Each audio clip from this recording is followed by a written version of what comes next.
Le vocabulaire pour désigner les entreprises, alors on a plein de choses différentes. Le terme le plus utilisé aujourd'hui, puisque les sciences de gestion et le management est très largement dominé par la pensée anglo-saxonne et notamment américaine, eh bien, le terme que vous rencontrerez le plus souvent dans les articles qu'on vous fournira, c'est le terme de firme. Donc la firme, eh bien, c'est l'équivalent de l'entreprise en quelque sorte, mais ça suppose, le terme de firme suppose déjà une taille importante de l'entreprise. C'est-à-dire que la firme ne peut pas désigner ce que nous, on appelle une PME, par exemple. Le terme, en France, on parle souvent, d'ailleurs à tort, puisque c'est un équivalent très partiel, de société pour désigner les entreprises. Alors, les sociétés sont une partie importante des entreprises. En fait, en France, à peu près 50% des entreprises sont des sociétés. Donc, ce qui veut dire que quand on utilise le terme de société, on passe à côté de 50% des autres, qui sont les entreprises individuelles. Donc, le terme de société, quand vous aurez à faire des cas sur des entreprises structurées qui ont déjà une certaine histoire et une certaine taille, évidemment, vous pouvez parler de société. Mais quand vous parlez des entreprises en général, c'est un peu malvenu parce que vous mettez à l'écart, finalement, 50% des entreprises qui comptent de 0 à 250 salariés. Alors, les Américains utilisent le terme de compagnie aussi, qui est un peu l'équivalent de société en français. Par exemple, IBM est une compagnie, et donc vous pouvez, à certains moments, utiliser ce terme-là aussi. Un terme plus général pour désigner les entreprises, ou deux termes plus généraux, ce sont les termes d'institution et d'organisation. Alors c'est intéressant parce que ces deux termes mettent l'accent sur une réalité bien particulière des entreprises, mais cette réalité est partagée aussi par d'autres entités. Ainsi, une institution, généralement, quand on parle d'institution, on fait surtout référence au pouvoir politique. Donc, ce qui nous vient d'emblée à l'esprit avec le terme d'institution, ce sont les institutions politiques. En fait, une institution, c'est quelque chose qui est permanent et qui est fondamental dans la structure et dans l'organisation d'une société au sens communauté humaine. Donc, considérer l'entreprise comme une institution, c'est considérer que dans une économie de marché et dans le système capitaliste, l'entreprise est un lieu clé, précisément le lieu où va se créer la valeur ajoutée. Donc de parler d'institution, voilà, c'est une permanence du système capitaliste et c'est une permanence de l'économie de marché. Tout de suite à côté de cette entreprise institution, il y a une autre institution qui est concomitante, c'est-à-dire sans laquelle les entreprises ne peuvent se développer, c'est le marché. Donc, si vous voulez, notre système économique, il est caractérisé par la présence essentielle de deux institutions complémentaires, l'entreprise et le marché. Le terme d'organisation, c'est pareil, c'est un terme extrêmement large et il y a beaucoup de choses qui sont organisation, il y a beaucoup d'entités qui sont organisation. Donc, l'entreprise est une organisation parmi d'autres, mais simplement une parmi d'autres. Alors, le terme organisation signifie que l'entreprise est structurée. Ce n'est pas un ensemble anarchique de ressources qui va produire de la valeur ajoutée. Ça met juste l'accent sur le fait qu'il va falloir qu'il y ait un ordre entre les ressources pour qu'effectivement il y ait production de richesse. Donc, institution et organisation, c'est probablement les termes les plus larges pour pouvoir désigner les entreprises. Après, on a des termes plus particuliers qui font référence à la concentration des entreprises, c'est-à-dire cette tendance dans notre système à ce qu'une part croissante de la valeur ajoutée soit produite par un nombre de plus en plus réduit d'entreprises. Ça s'appelle la concentration. Donc, chaque entreprise, finalement, voit au cours de son histoire, ou dans l'histoire, la part de son chiffre d'affaires augmenter, son effectif augmenter, et on est dans un développement, on en rediscutera un petit peu plus loin, quasi naturel des entreprises. Alors, quels sont les termes qui font référence à la concentration ? Eh bien, le terme le plus fréquent que vous rencontrerez, c'est le terme de groupe. Le groupe désigne un ensemble d'entreprises qui sont liées capitalistiquement entre elles, puisqu'un groupe est dominé par une tête de groupe. Cette tête de groupe peut être une société financière qu'on l'on appelle société holding, et dont la caractéristique est de détenir des participations, des parts de capital majoritaires, de ses filiales et l'ensemble constituant le groupe. Alors pourquoi cette notion de groupe? Eh bien parce qu'on va s'apercevoir qu'effectivement, dans les pays occidentaux, beaucoup d'entreprises perdent leur indépendance, alors perdent ou quittent leur indépendance, parce que ça peut être un acte volontaire de la part des dirigeants, et donc s'associent avec d'autres entreprises pour constituer des groupes. Alors on verra aussi que le groupe est une alternative à la très grande entreprise, puisqu'il permet l'avantage de la très grande entreprise, la surface financière par exemple, le potentiel de communication, le potentiel d'investissement, mais en même temps, il va permettre quelque chose d'aussi essentiel dans le monde économique contemporain, à savoir une grande souplesse de réaction, puisque à l'intérieur du groupe, il y a des sociétés, des entités qui ont une relative indépendance et une relative autonomie. Donc c'est une forme moderne, c'est une alternative, si vous voulez, à la très grande entreprise industrielle type fin du 19e, première moitié du 20e siècle. Le groupe, l'oligopole, alors l'oligopole, là on est encore sur des termes encore plus précis, qui viennent de l'économie industrielle, qui désignent une entreprise, ou plus exactement un ensemble d'entreprises, très limité, quelques entreprises qui vont se partager l'essentiel d'un marché. Donc l'oligopole est une forme de concentration, j'allais dire, dominante sur l'essentiel des marchés, et il y a beaucoup d'entreprises qui font partie d'un oligopole. Il existe un oligopole automobile, puisque, en gros, moins d'une vingtaine de constructeurs au niveau mondial se partagent pour aujourd'hui à peu près 80% du marché automobile, voire 90% du marché automobile. Le monopole, beaucoup plus rare, évidemment, sauf quand il est public, et il y en a de moins en moins, ou quand il est local. Le pompiste qui est seul dans sa zone de chalandise est quelque part en situation de monopole. Donc le monopole qui désigne une situation presque anecdotique dans le monde des affaires d'aujourd'hui, mais que l'on peut rencontrer, où il s'agit de constater la présence d'un seul offreur sur un marché. Donc ce sont aussi des termes que l'on peut utiliser. Notamment lorsqu'il s'agit d'entreprises innovantes, puisque l'innovation donne aux entreprises une position de monopole transitoire, ce qui veut dire que l'innovation protégée par un brevet ne peut être contrefaite, copiée et imitée.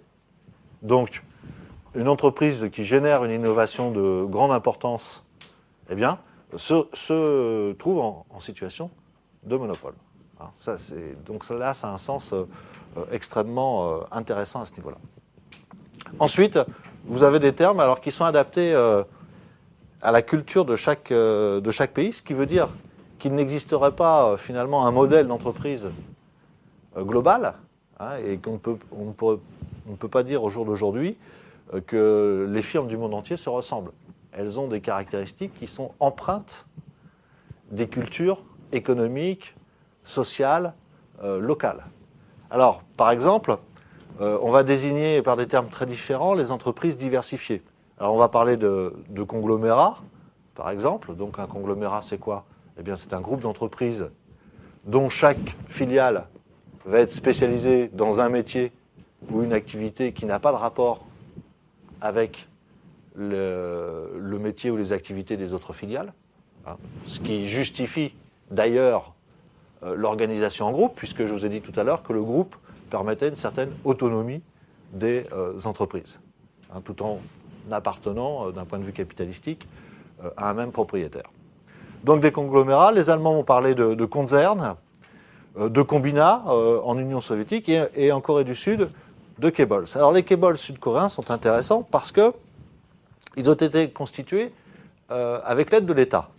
Le capitalisme asiatique est souvent un capitalisme qui est assez peu libéral dans un premier temps, puisque on s'aperçoit que ce soit en Corée du Sud ou bien évidemment aujourd'hui en Chine, mais aussi plus anciennement au Japon, que l'État est toujours intervenu dans la constitution des entreprises et dans leur développement.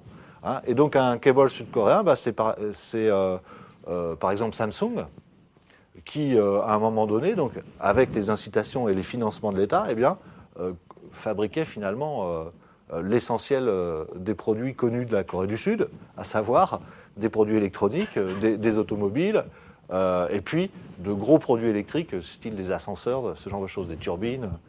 Et donc finalement, ce Kebol, c'est la grande entreprise encouragée par l'État pour progresser dans des domaines où le pays n'est pas encore concurrentiel. Hein, donc ça, c'est une particularité du capitalisme sud-coréen. Les Anglais, eux, vont parler de trust, hein, mais alors ils parlent de trust d'une manière beaucoup plus défensive.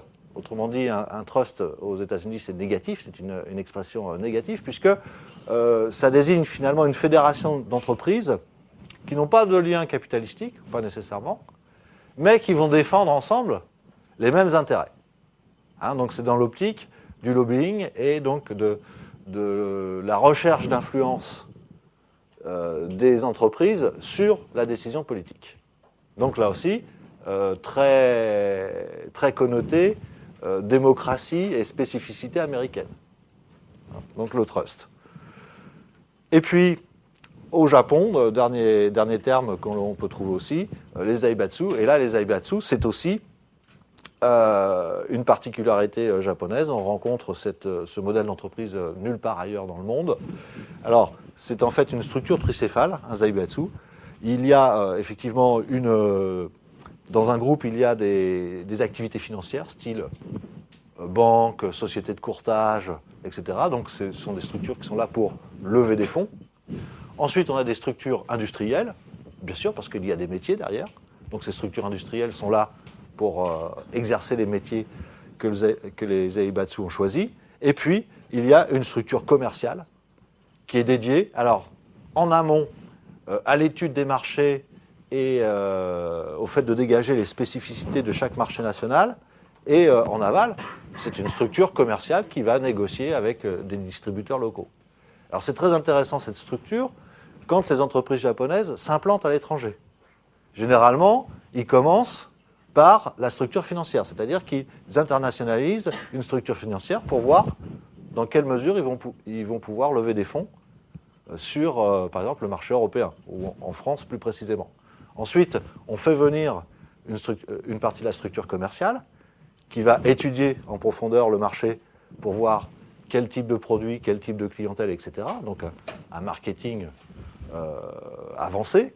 Et puis, dans un dernier temps, on va faire venir des structures industrielles, ou bien on va choisir de toujours continuer à fabriquer au Japon, et on va choisir une logique d'exportation pour nourrir les marchés visés.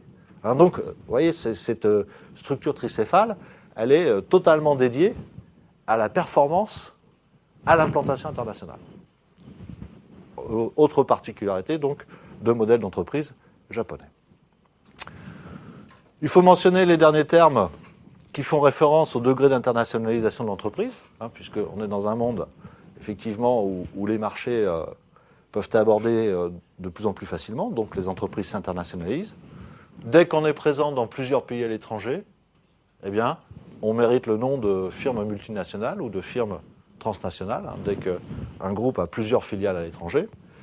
Et dans les cas les plus avancés, ça concerne une poignée d'entreprises, on parle de world company, hein, d'entreprises globales, c'est-à-dire des entreprises qui d'emblée considèrent la planète comme leur jardin, c'est-à-dire qu'elles vont croiser deux dimensions. Une dimension productive, elles produisent dans le monde entier, en fonction des avantages comparatifs des différents pays, et en répartissant par exemple la R&D, là où les nations ont un avantage en termes de R&D, en allant fabriquer des composants ou des morceaux de produits nécessitant beaucoup de main-d'œuvre dans les pays à bas coût de salaire, à bas coût du travail, pardon, et ainsi de suite. Donc elles répartissent leur chaîne de valeur à l'international, et ensuite elles assemblent à proximité des grands marchés et elles vendent dans le monde entier.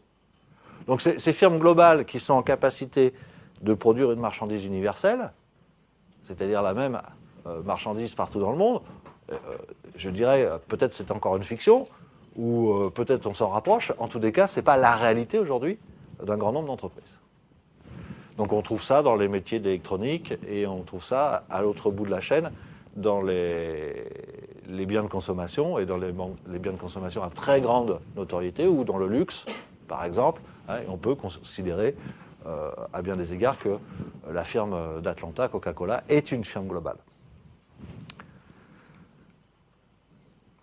Firme réseau ou entreprise réseau, là on est sur des modèles d'organisation qui sont les modèles du XXIe siècle en fait. Hein, alors là, le réseau, si vous voulez, c'est l'alternative au groupe. Un groupe nécessite des liens capitalistiques entre la tête de groupe et les filiales, comme on disait. Hein. Participation minimale de 50% du capital. Autrement, on ne mérite pas le nom de filiale. La firme réseau, ça a vocation à avoir à peu près les mêmes avantages que le groupe, c'est-à-dire fédérer des entités complémentaires, sauf qu'il n'y a pas de lien de capitalistique. Donc c'est beaucoup plus souple. On peut rajouter des membres au réseau, mais aussi on peut mettre en concurrence les entreprises du réseau avec des entreprises qui n'en font pas partie. Hein, donc il y a tout un mécanisme de sélection qui va faire que le réseau va pouvoir évoluer vers toujours plus de performance. Hein, donc là, on est vraiment dans l'approche totalement contemporaine des entreprises. Les entreprises recherchent de plus en plus des partenariats stratégiques, des alliances stratégiques avec leurs concurrents, avec leurs fournisseurs, avec leurs distributeurs. Hein, bref, les entreprises essayent de limiter au maximum les relations concurrentielles. Hein, et ça, c'est une grande nouveauté du capitalisme du XXIe siècle.